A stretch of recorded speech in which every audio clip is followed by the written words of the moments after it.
Hello, and welcome to episode 3 of Two Dads Podcast. Congrats, you've made it through the first 2 episodes. We hope you join us for the third. I'm here with Slick Willie. Hey, how are you? It's good to see you, my friend.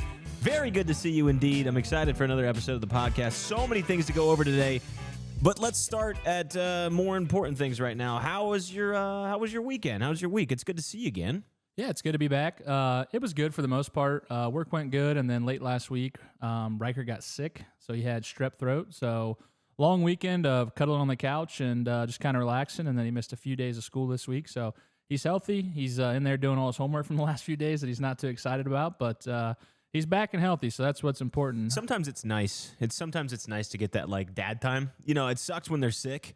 But it's really nice because the world slows down, you know? And being a dad is very important to us in general, as the name, you know, kind of precedes itself. It's two dads, and no, we're not together. You know, I get that a lot. I just want to sidebar. Because even though the podcast has been pumping and people know me and they've seen the skits, a lot of people do think that name means two guys together in marriage and harmony. I probably had that as one of my most common questions last year.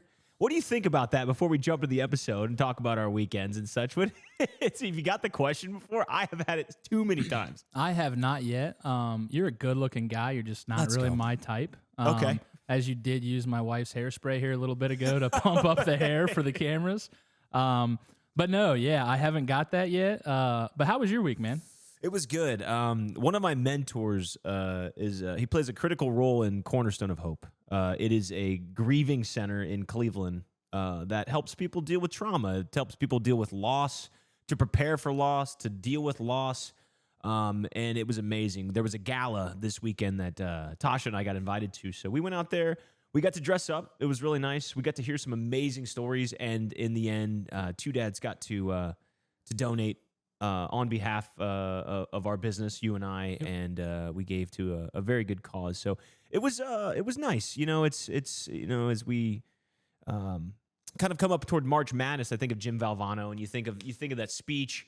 You think of just giving and loss and giving it your all, and to see it in front of me, specifically in kids. It was a tough, sad day. A lot of tears, but it was happy. We got to donate, and it was. You know, we laughed, we cried, you know. You kind of took my joke away there. You got so serious and down on me. I was going to say a trauma center in Cleveland. I thought that was just the Browns. Okay. We got these little things. There you go. I'm still learning to use this Go XLR stuff.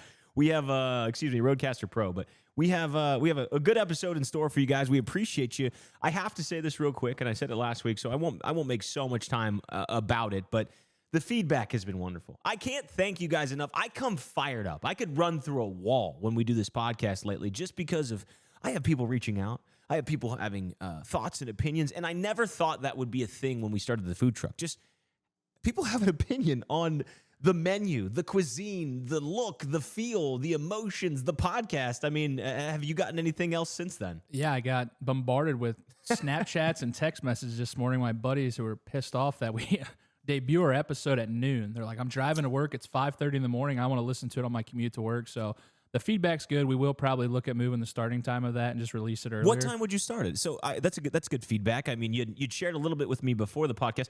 So we release every Tuesday at noon. That's usually when it goes up on YouTube, Apple Music, and Spotify. The feedback coming in that it's too late, too early. Where are we sitting with that? Too late, and it's mainly for the commuters. You know, when you drive to work, if it's a 35 or 40-minute drive, probably half the world has at least, a 30-minute drive to work. So they're like, I can finish almost a whole episode on my way to work. And then it's a little bit easier to access. When I wait till noon, I have to, wait till the next day. And, I'm glad to hear that they're excited to listen to it. So they want to listen to it right when it goes off. Sure. So I'll look. I looked into a little bit of the data on kind of when most release. Big data guy. Big data guy. It's between 5 or 6 a.m. So we'll probably settle on 5 or 6 a.m. We'll talk about it a little bit more. So next week's episode, like I said, will release at 5 or 6 a.m. probably. Yeah, it's interesting. We talked about it in previous episodes that I don't have a lot of data on this. So, if you ask me when to post on Instagram or TikTok or Facebook, we have analytics, we have data. We can understand our audience, when they're working, when they're not working, or when they typically doom scroll or want to be involved in content for the day. But with Spotify, we don't have much, or Apple Music or podcasts in general. We don't have a lot of data on that. So I'm super open to it. I think feedback, if you guys have any opinions and you want to comment in the desired sections, whether you're listening to us on Apple Music, Spotify, or YouTube, I'd love that feedback. I think that's helpful. I never considered the commute to work, but even when I consume the podcast, it seems so obvious now. I listen in the car. I don't sit at home and just like, put it on when I'm cooking or something. It's usually in the car. So an early episode makes a lot of sense to me. Yeah, car or work, really. And speaking of things you didn't think about, it'll lead us. It's a little bit of a dig. Nice. We got big news though. Huge news. Truck Talk. I'm still using it. This is great. We hinted at it last week a little bit when we talked, and we have been looking for a commissary kitchen. We've been doing a lot of the prep work last summer out of the truck, and it's very small, and it's close quarters, and it's hot when it's the summertime, and it's cold when it's the fall time. So we did secure a commissary kitchen. So I'm so excited about that. That was big for us, and it'll be out at the old Bella's there in Salina. We'll be able to use that kitchen to prep everything and store our truck out there. So look for us for some off-season events out there, too. I think that'll allow us to open up in the off-season a little bit when it's cold out, because I've had plenty of people, myself included, my wife included, in January. It's like, it's been 4 months since I've had a two-dash sandwich. We get that a lot. And I think, for me, it's about space. When you work out of a chicken truck or a food truck in general, one of the things that's really tough for people to consider is when you're a customer, you look through the window, you see everything operationally, you kind of get a glimpse into our lives, but you really are on top of each other. From a storage aspect, from a movement aspect, from a flow aspect, from a just grabbing a ketchup on the ground and someone's in the way aspect, it can be an annoying portion. Now, that being said, the commissary doesn't solve the process flow. You sort of solve the process flow. But I can say the preparation, being able to bread, being able to fry, being able to have space, it's not so bad working the events and such and being in a cramped space, knowing that you weren't prepping there as well. It's kind of like too much of a good thing, too much of a tight space. You conform to it, you get used to it, and I think it can drive you a bit mad. It can drive you a bit crazy, and you start to lose patience. Yeah, I think it's the first step for us at the Two Dads Food Truck of really scaling up a little bit. That's going to allow us to put out more chicken tenders and chicken sandwiches and probably hit more events, because there is a limited time. I can't prep in the truck and serve the truck. So if the truck's out somewhere serving, we could still be back at the Bella's kitchen, going through there, prepping everything and bringing it out there fresh so we could fry it right away. So that's kind of what I'm excited for. I didn't see the mad rush that you saw last year with prepping in the truck, but talking with you and Rich, it didn't sound fun. It's not, but I can tell you, last year I was stressed. Like last year, going through a lot of changes operationally, going through the learning of a preparation process, learning how to just get a chicken from something that you prep and get ready to make taste good to all the way to the finish where it's plated is just, it's a lot. And having that freedom of the space, I know that it's given me a lot of relief. I think that just seeing the space, and shout out to Julie at Bella's for letting us kind of use and commandeer that as she's continuing her catering life. Bella's is no longer serving as a restaurant, but the catering side's doing well. And for us to have that luxury, even something as simple as doing dishes. Like, I can't put into words for people listening how long it took to do dishes just out of small 3-compartment sinks from the truck and just getting all the things ready and then dumping the water in the right locations and making sure you're compliant. Having an industrial dishwasher makes me want to cry. Like in the best, just tears of joy flowing down my face. Yeah, and that wasn't just getting engaged to Tasha, right? This was actually like a true... I might have cried more for the industrial dishwasher than I did for the engagement. I hope she's not listening, but either way. We also have, she listens to every episode. But we also have other big news too. This week we got the truck rewrapped as well. Did you saw some pictures I'd sent? I saw the pictures. You were out there with the guys that did it. Yeah. We had a company from Columbus come in and wrap it and rewrap it all in one day. So that was awesome. How was that? I mean, you were out there with them, so. It was good. Shout out to Rotulados in Columbus. They're the ones that originally helped us get the truck where it was, helped installation, helped do the original wrap. So naturally, the reason I wanted to do the wrap too, like elephant in the room, we had our faces on there.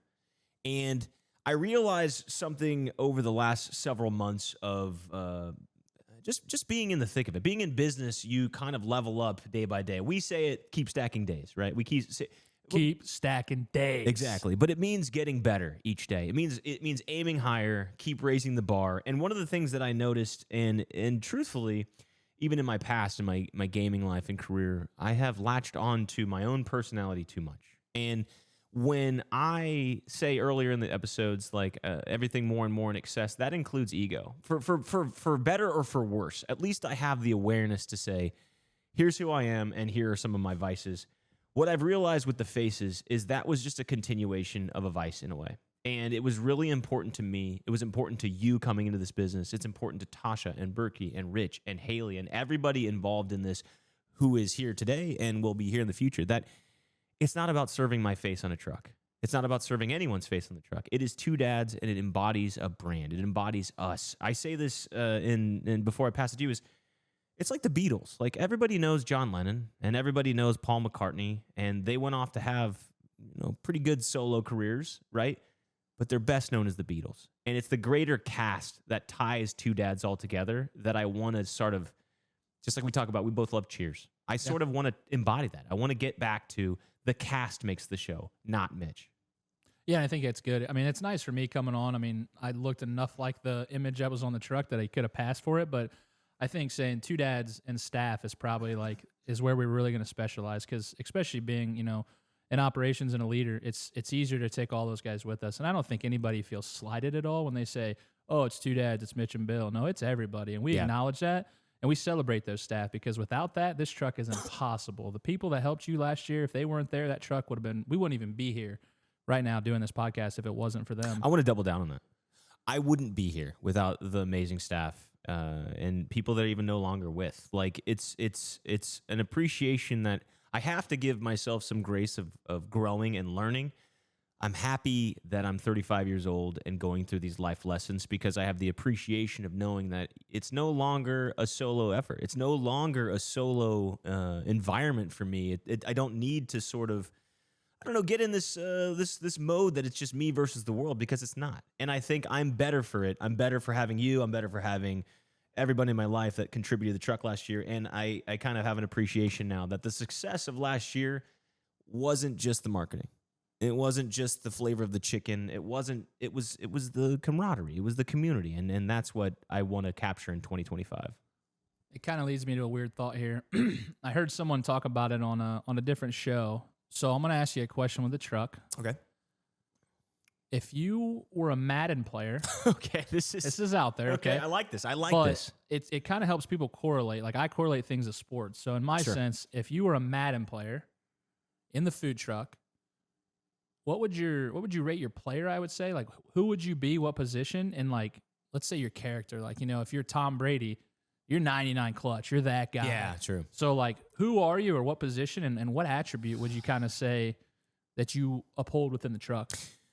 Initially, just in the position that I was in, the two positions come to mind. Initially, it's wide receiver, because it's flashy. It's the marketing side. It's sort of, wide receivers have their own brand. They're sort of out there, and they're a little different. They're a little unique. But I have to come back. I would say in the beginning, I was a wide receiver. And when the business changed operationally, I had to switch to a quarterback.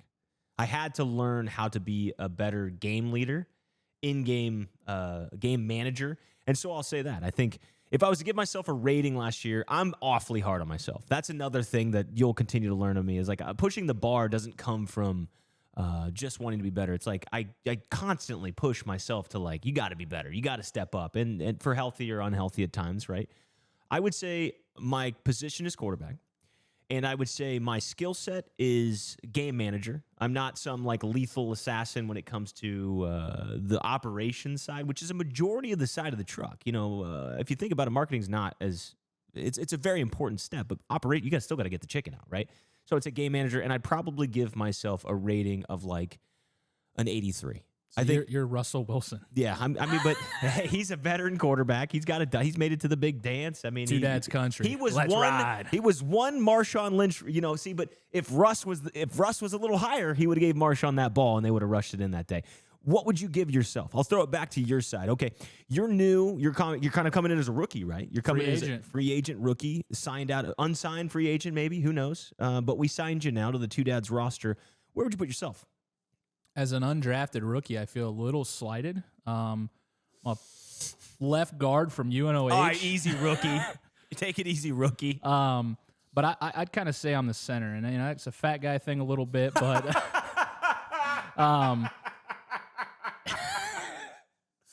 was not expecting center. Okay, go ahead. Hear me out here. Hear me I hear out you. here. I Right? hear you. I'll gather. I'm going to relate it to a Jason Kelsey style, though. I mean, you're the leader on the field. I'm making sure everybody on the offense knows what they're doing. They're on the snap count and making sure we're running efficiently. So if I'm the center, I'm making sure I'm blocking and the left guard and the right guard and tackles are doing what they're supposed to do. And then I let the flashy guys like you kind of open it up, get the touchdown, and everything else like that. So give me center. I'm a rookie with high upside. I'm going to say I'm a 77 rated center. Yeah, I'm going with that. I think you're too low. I think just if I'm giving myself an 83 and you're giving yourself a 77, I'm probably a 62. I mean, the way that you run the operations and are running already, just even if you've listened to the last podcast or the original, what I handed you was an offensive line equivalent of a mess. I've just basically was like, here's disarray, good luck. And you've already come in and sort of polarized me. You've changed everything. You've invented process. I think you're too low on that, although I do appreciate your humility. It's the Madden thing, though. Every good rookie, even in Madden, is just a terrible score. No one's been over like an 82. True. So I got to stay in my lane. I do think highly of myself, but I also am super critical of myself as well. So that's kind of where I'm at. And other news, though, we're going to get off the Madden talk. One of these days we will stream a game, though. Mitch versus I. We'll get on there. I don't think that'll go so well. Well, maybe in Madden. I'm not as good at Madden as I am some other games. I'm a college football over Madden guy, but I love both. Okay. We had a guest commit, and our first guest will debut next week. Wow. Who we got? Well, I don't want to reveal the name because there is a little bit of pageantry to this. There is a little bit of showmanship to the, they call them, in like, it's like a cliffhanger, and then next week you get the payoff. I just break the fourth wall here, okay? In marketing, you'll hear that. You'll hear it oftentimes in like radio shows. Stick around for the 5 o'clock hour. We're going to let you know who did X on Y. You know what I'm saying? You'll get that little bait thing. So I'm not going to reveal his name, but let's talk a little bit about who this person is. They're going to be a third guest here. We've got an additional mic coming into the Two Dads podcast garage, and I'm very excited. He is a professional 3D printer. He has worked a ton on not only the 3D printing side of his life, but he's worked on himself. So one of the things we talked about, and if you're just tuning in episode 3, you were not in episode 1 or 2, but you suddenly became interested in episode 3, the continuation of story that will travel from week to week is that we like to have a guest on that has gone through a growth process. It doesn't necessarily have to mean trauma. It doesn't necessarily have to be highs and lows, but they clearly push themselves to ascend. So the commonality you'll see between each episode is this person has pushed themselves to change their life. They made a drastic change from one career to another, and now they have ascended to their dream job, which is 3D printing. And as you know, he's printed some amazing stuff for us. Yeah, so I talked to him. I've met him. What a wonderful man. Printed me off his Buckeyes National Championship trophy. If you're watching on YouTube, you can see this. If you're listening on Spotify, they're basically just some of the most unreal 3D printed objects. I'm holding two very phallic shaped. I mean, if this was anywhere near my waist, people would have no question correlating. That's not you. It's definitely not. Okay. All right, there's Bill. We'll give you that one. But to be honest with you, he just prints amazing. Tasha had mentioned one time that she's a big Lord of the Rings fan. Okay, and Sauron is the. I'm going to sound like a nerd here, but I am. So Sauron is the evil villain equivalent in it, right? Like he is the supreme evil guy, and he's got this huge helmet. He's got a huge spiky looking thing, and off the cuff, Tasha just goes, "Hey, I would love a helmet like that." So I texted this person and I said, "Is this something you can do?" He said nothing. Okay, he was just like, "Yeah, probably I could do something like that." So I thought nothing. We went bowling about a month ago with my parents. And who walks in with a Sauron replica? And Sauron, for those listening, is like 8 feet tall. I mean, he's a big boy. So this, and Mac was running around the bowling alley with it. I'll try to put some pictures and stuff up on it. I did see that picture now that you say that. I didn't realize that's what it was It's from. as big as my 4-year-old. Yeah. I mean, and it was 3D printed and it looked, I mean, it was impeccable. So, yeah, I even had a couple guys at work when I showed them the pictures of this trophy. They're like, "How much can I get another one? Like, Sure. Can you make me one?" So I got a hold of him and he printed 3 more and we just, well, that's some of the questions that I'll have. It's like, he almost lives in a realm that I can relate to. So operationally, people talk to you about process and time and lead time and tack time and whatever, right? Yep. For me, I'm in the video space. I edit often. I do more artsy stuff. And what I've learned is people do not understand how much time this stuff takes. They'll say, like, can you have a 5-hour video edited tomorrow? Can I give you some clips and can you have it out in an hour? Like, there is just no time of understanding of how long it takes to edit, how long it takes to be creative, and how long it takes to complete a project once it begins, right? He's got to go through something similar. I mean, just like you said, how many people at work were like, make me do this? What I want to understand, too, on top of his growth process is, like, what are some of the challenges with it? Like, it's such an optical illusion, right, that people just want to get involved in. Yeah, it's impressive what he did. I even stopped out to his shop when I picked up a couple of these items, and I was just blown away at the organization of his storage closet of all the colors that it takes to make Where are the this. dead bodies? That's Yeah. what I want to ask him. Where are the dead bodies? They're at the morgue in Lima. We went over this. True.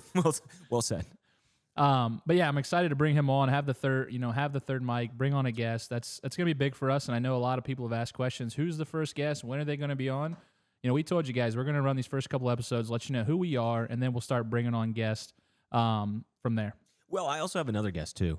And I'm okay saying his name because it's not teasing the first guest. And by the time he gets there, but I talked to Logan at the Willow. Okay. I think he's got one of the best. When I moved to Salina, post-divorce, okay, I moved to Salina, and I'm just looking for something to do. This was like pre-food truck. We're kind of just figuring out our life. And I love marketing. And I just love his preface. Logan is, I said in every video you ever do, if you're ever going to do a video, just say this. Hi, I'm Logan. I'm 18 years old, and I just bought a restaurant that was built in 1950s. Or I just bought an old school hamburger shop from the 1950s. How cool is that?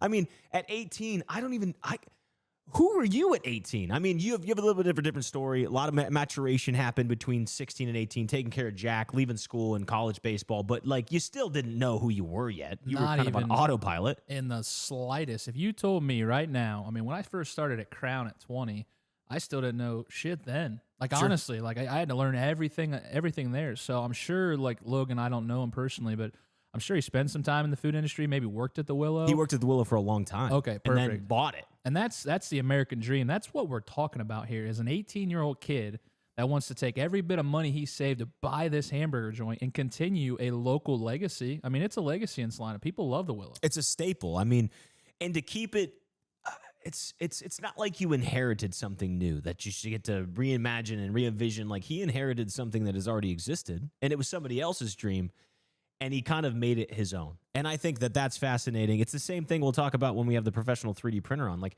they have both gone through unique journeys to get to where they are. And I'm just excited to have a third guest. I think we've done what we set out to do in the beginning, which is, what is this truck? Why should I care about your truck? Okay. Who are the guys? Right? Last week's episode was more about who is the guys. And this week's episode is sort of like the evolution of the next step. We talk about scalability. Talk to me operationally real quick, just off the cuff. Like, you know, we have this commissary coming up, and we know the vision that I share of wanting to continue to grow. Where do you want this business personally to go? Like, where do you see it going? You know, as we get ready for guests to come on, and we want to build upon their information they're giving us. Like, what do you see before the prerequisite? I would say scaling on an operations side, I feel pretty comfortable with. But I want to see where some of these collaborations can lead us. I Sure. really do think that eventually we could have one local truck doing all the local stuff. But then as this podcast hopefully gets reach and we start growing out, and I had a buddy from Columbus who invited us to the Columbus food truck rally in Sure. the middle of August. And he's like, you guys have to come to this. Like, you will gain so many followers. It's right during Fair Week. So, like, for us, what makes most tough. sense is to stay local and stay at the fair because we know what kind of money that's going to come in from that. But Yeah. the opportunity that's there to network and kind of branch out is huge. And that's what sucks is we can't be 2-3 places at once. Have you ever heard of Wren Wiffle Ball? No. There's a huge wiffle ball tournament every year up in Wren, up near Parkway. Oh, Ren Ohio. I got you. So it's a massive wiffle ball tournament. Got a hold of Josh Fisher today. I said, hey, when is Wren? I'd love to bring the food truck up there. Smack dab, it's Bremen Fest. We're going to be at Bremen Fest this year. That's a challenge too. It's just when we were booking events last year, we were mostly at the boardwalk, and people, you know, have asked me, when are you going back to the boardwalk this year? The answer is no. I mean, maybe a little bit, but it's time to spread our wings and continue. But you said it earlier. We booked 58 59 hours of 60 working hours we had in totality last year. We're going to be everywhere. Not hours. Days, excuse me. Sorry. not Yeah, many hours. that's not many hours. Slow summer. Very slow summer. That's just why you handle operations and I handle marketing. But it helps me see the vision more. Like my idea is to have 5 or 6 trucks running around Ohio. I think if we continue to grow and we continue to invest and water this plant, whether it's through the podcast or the skits we do, or just good quality food and great interactions and quality of service, we're going to grow naturally, and we're going to need more trucks. We're going to need more commissary space. And I think this week, as we look at the progress, you guys tune in for progress each week of like, not just the guests, but like, what are we doing? What are we continually improving on? What do we keep stacking days? Like you said, that commissary is going to play such a huge role that I don't want to undermine it just by moving on. Like it's just like a drop in the hat. You know? It's massive. Massive. I mean, especially for, think of our employees on a day-to-day schedule. Think of a guy like Rich. Instead of going to your house or wherever the truck's parked and then hopping in the truck and doing everything in the truck, they can just go to a centrally located place where they have a key, go in there, work. They can work kind of odd hours if they need to. And that flexibility is always beneficial for any employees. Hey, prime example, dumpster last night. We got a call from a dumpster last night at 7:30. Did we really want to go do it? No, we didn't want to, but that's business. So we had the flexibility to go do those. You can drop dumpsters off at any hours as long as the homeowner's cool with it. Sure. So we can tell Berkey or Rich or somebody, hey, look, I don't care when you do it today, but anytime we need to make sure we have 300 fillets prepped and ready for Thursday. So you want to do it Wednesday morning, you're a riser, great. You want to do it Wednesday afternoon, great. It just needs done so we can cook chicken the next day. It's what a good center does. Shout out. I never thought the truck would get here. I want to say before we move into future inquiries and we start picking the brains of other people, I talked to somebody this weekend about manifestation. It's a big thing that kind of dictates my life, and it is certainly that you can build the reality around you. And we got some amazing messages last week talking about this growth side, about pushing people to want to do more. When we started this, I expected to have 1 truck, and I hoped to break even.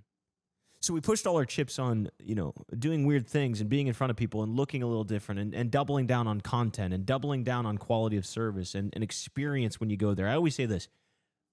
You come for the experience. The food is free. You pay for the experience. And I've lived by that kind of code, and it got us to this really quite unique point of the truck is now maximized in the chaos that it was, but now it needed to be sort of more thoughtful, more methodical, more operationally sound.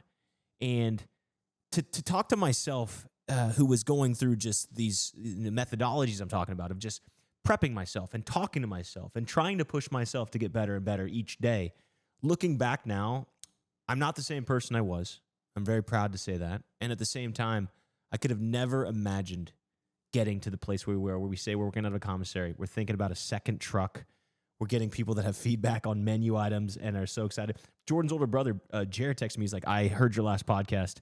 I can't wait for the spicy sandwich. Give me the baby daddies again and put some chicken chunks over fries. Like, to even have that and hear that when I first started and nobody knew what a Two Dads was, like, it makes me want to cry. It's amazing. It's such a tremendous feeling.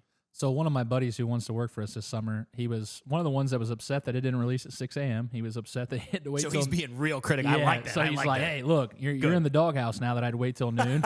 He says, sounds like I got a job already. And, we talked about him wanting to come and work for us. But he says, I'm upset that I haven't had those fries yet. And for me, that was like the first thing I brought to the truck that's came to fruition. I've done a lot of the paperwork and all the numbers and stuff.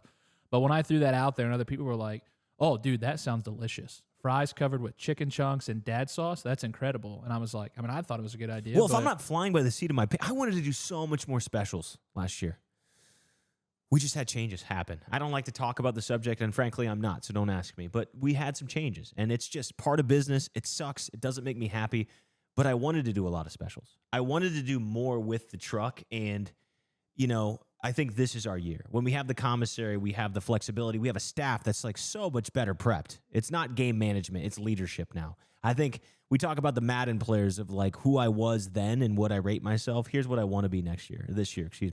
I want to be a better leader. I want to be better at what I do and focus less on the things that I'm not good at and let my team carry me from there. Well, you did a great job of it this week already. We had Rich, who's our go-to guy. And I had to cancel a meeting that we were going to host. We were going to go check out the commissary and stuff.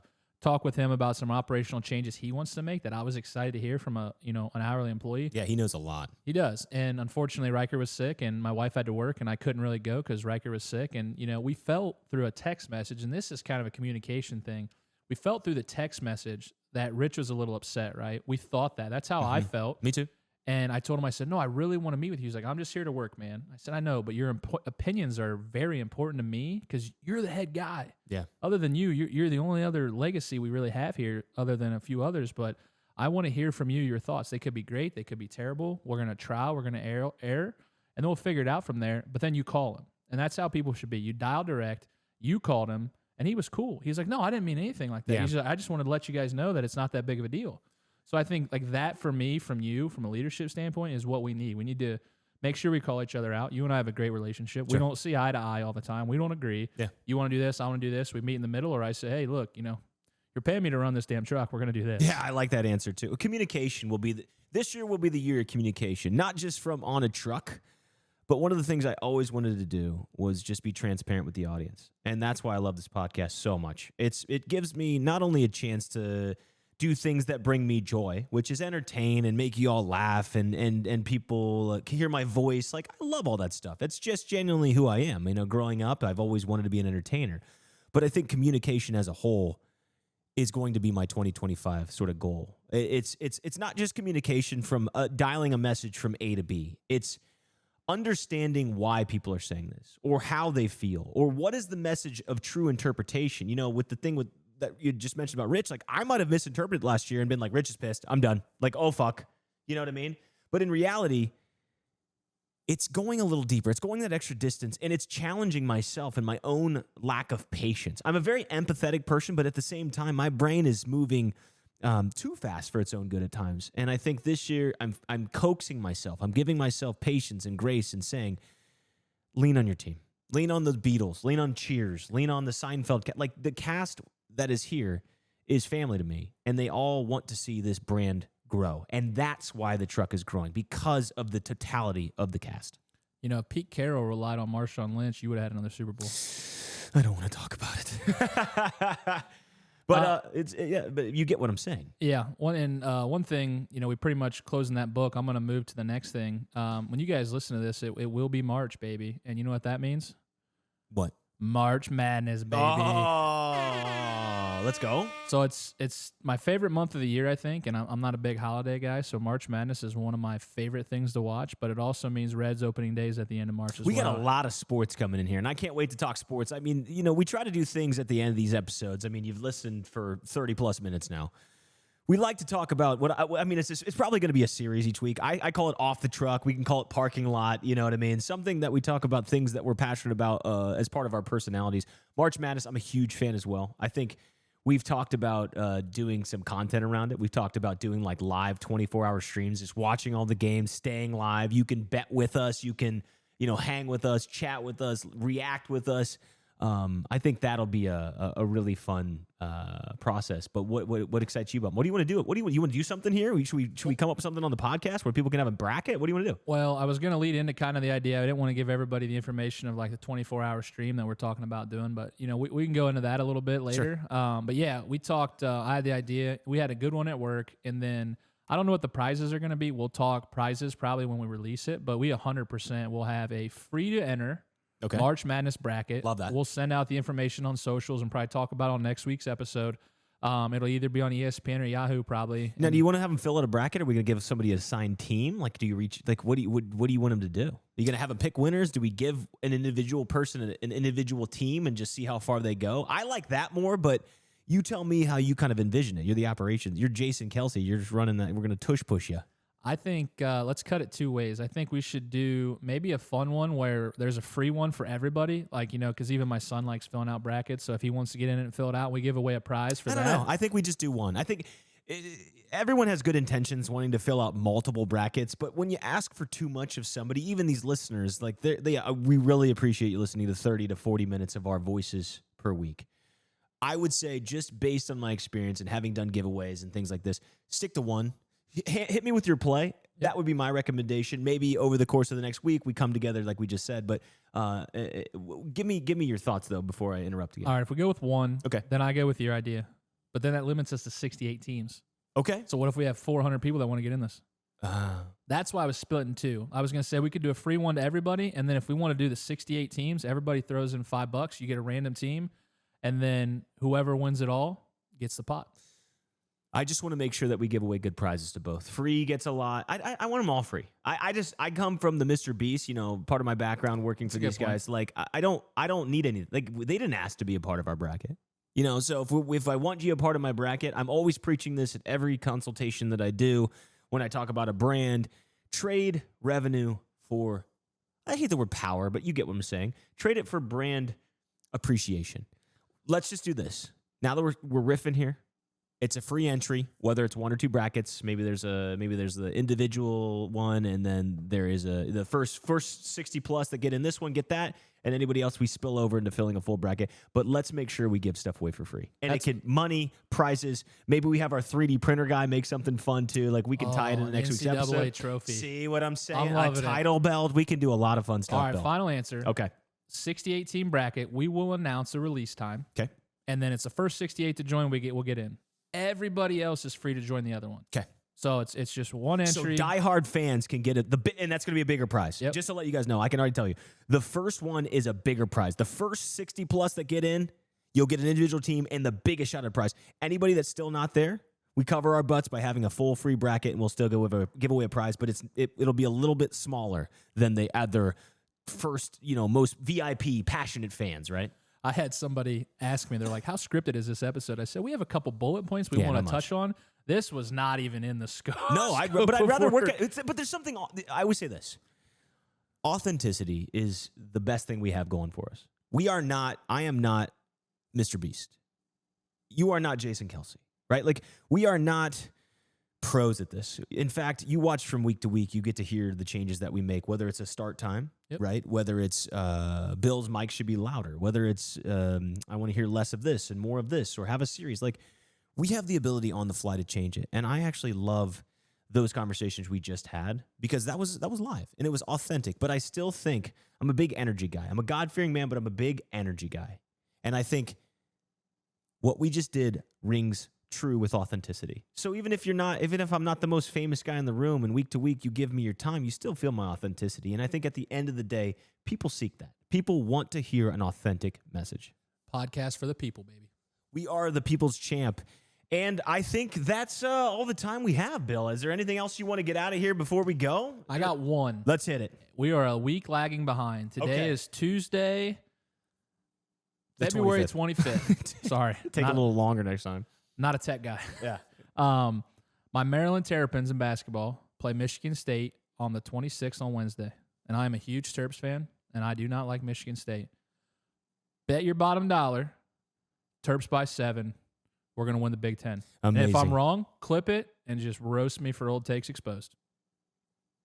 I'm signing out. I'm going to clip everything. I hope for your sake. You've just given me the keys to the car. But we appreciate you listening to the Two Dads podcast. That's another episode this week. And thank you guys again so much for being here. I'm OG Pickle. This is Slick Willie.